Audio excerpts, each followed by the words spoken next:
Bonjour, je m'appelle Caroline Izard, je suis chercheuse en sciences sociales à l'Université de Lausanne et plus spécifiquement en anthropologie. Je suis rattachée à l'Institut d'histoire et d'anthropologie des religions et en même temps au laboratoire Théma. Et j'ai écrit un ouvrage qui s'appelle Du souffle au corps, apprentissage du yoga en France, en Suisse et en Inde.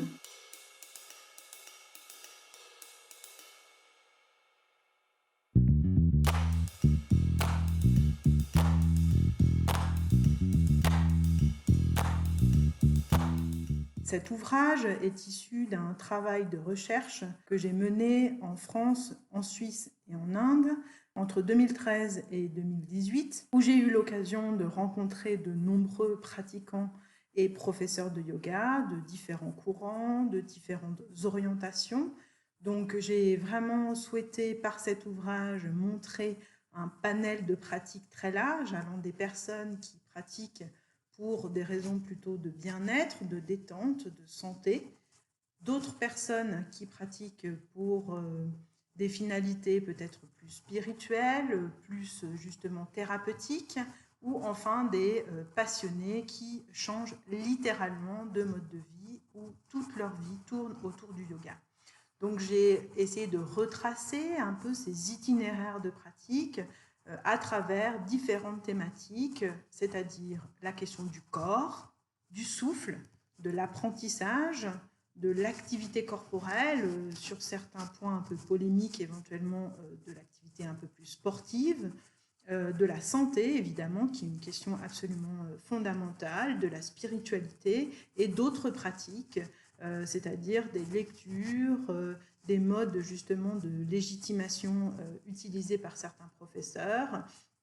et aussi de toutes les questions autour de l'alimentation. Donc cet ouvrage retrace véritablement des itinéraires et le premier chapitre, pour replacer les pratiques un petit peu plus modernes dont il est question dans cet ouvrage, prend appui évidemment sur de nombreuses recherches de sanskritistes, d'historiens qui ont éclairé l'histoire du yoga depuis ses origines jusqu'à aujourd'hui. Donc il s'agit véritablement d'avoir une approche assez originale, puisque une des spécificités de cet ouvrage est justement de parler de terrains francophones, ce qui est assez peu courant dans la littérature scientifique aujourd'hui. Donc cet ouvrage s'adresse aussi bien à des personnes qui sont des scientifiques, des sociologues, des anthropologues, des historiens qui aimeraient avoir plus d'informations sur ces pratiques psychocorporelles, dont le yoga, et s'adresse tout autant à des personnes qui connaissent déjà très bien les questions scientifiques autour du yoga, mais qui souhaitent approfondir les terrains plutôt en Suisse romande et en France, avec cet angle d'éclairage par les terrains indiens, puisque les terrains indiens ne viennent que appuyer et renforcer et donner un petit peu de matière à comparaison sur les terrains européens qui sont les terrains principaux de cet ouvrage. Et évidemment, il s'adresse aussi à des amateurs, des personnes qui pratiquent le yoga et qui souhaiteraient avoir une analyse plutôt sociologique, anthropologique et historique autour de ces questions-là, donc qui souhaitent véritablement approfondir leurs connaissances par des recherches actualisées sur toutes ces questions-là. Ensuite, une toute petite partie du livre porte sur une expérimentation, puisque je suis partie d'un des constats qui est qu'après